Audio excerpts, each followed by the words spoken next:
आपण पाहताय सीआयडीचे संबंधित वरिष्ठ अधिकारी इथे तळ ठोकून आहेत.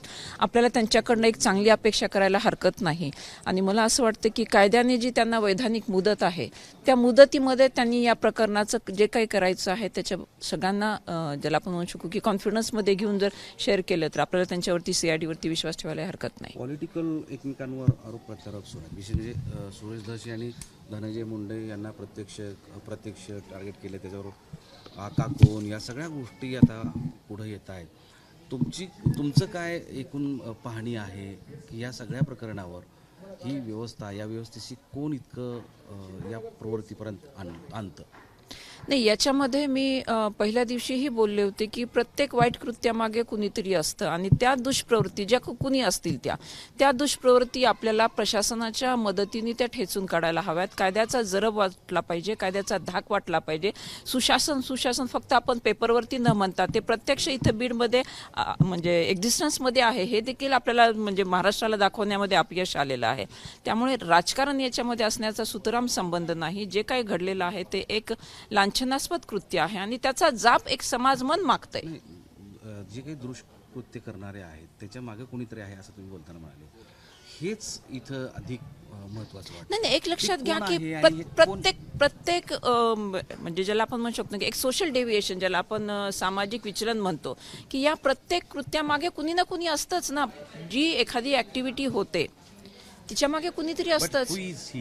नाही, हे तपास यंत्रणांचं काम आहे. याच्या बाबतीमध्ये आपण नाही कॉमेंट करू शकणार. हे तपास यंत्रणांनी शोधायचं आणि म्हणूनच मगाशी मी म्हटलं की हे सीआयडीकडे तपास गेल्यानंतर आता सीआयडीने पुढे येऊन हे सांगावं की त्यांचा तपास म्हणजे आता खरं तर 2 दिवसात त्यांच्याकडनं किती अपेक्षा कराव्यात हे मला कळत नाही आहे, परंतु त्यांनी नक्कीच इनपुट्स घेतले असतील स्थानिक प्रशासनाकडून. समाजकारणी आहात या जिल्ह्यामध्ये महाराष्ट्रामध्ये, तुमचा एक काहीतरी पाहणी असेल, दृष्टी असेल, त्या दृष्टीनं ही इतकं नाही, ह्याला जबाबदार कोण आहे? मी हे सातत्याने सांगण्याचा प्रयत्न करते आहे की ही जी बीडमधली कायदा आणि सुव्यवस्थेची परिस्थिती ढासळलेली आहे त्याच्या मागे कोण आहे हे आम्ही सांगण्यापेक्षा तपास यंत्रणेने सांगणं म्हणजे one who has the authority यांनी सांगणं हे अधिक चांगलं ठरतं. कोणीतरी आहे आणि त्याच्यासाठी हे चाललंय असं तुमचं स्पष्ट मत आहे? कोणीतरी आहे म्हणण्यापेक्षा माझं हे ठाम मत आहे की प्रत्येक कृत्यामागे म्हणजे तो एक जण असतोच ना, जो हे कृत्य करतो तो असतोच ना त्याच्या मागे. हे कृत्य करणारी कोण आहे ती आलीच पाहिजे ना पुढे.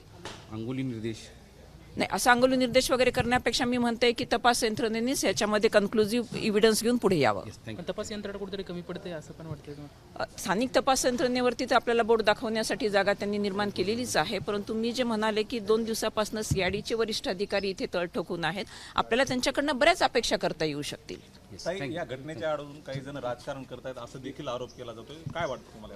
नाही, मी तर या ठाम मताची आहे की यामध्ये राजकारण वगैरे काही असण्याचा म्हणजे सुतराम संभव नाही किंवा ते असूही नाही. रादर आपण कुटुंबियांची भेट घेतली, त्यांना काय दिलासा देण्याचा प्रयत्न केला, धीर देण्याचा काय प्रयत्न केला? नाही, मी मगाशीच सांगितलं की मेटे साहेबांना गमावल्यानंतर माझी आणि मुलांची जी मानसिक क्षती झालेली आहे त्याच परिस्थितीमधून या कुटुंबाला परत जावं लागू नये या दृष्टिकोनातून मी या कुटुंबाच्या सातत्याने संपर्कात आहे आणि भेटी घेते.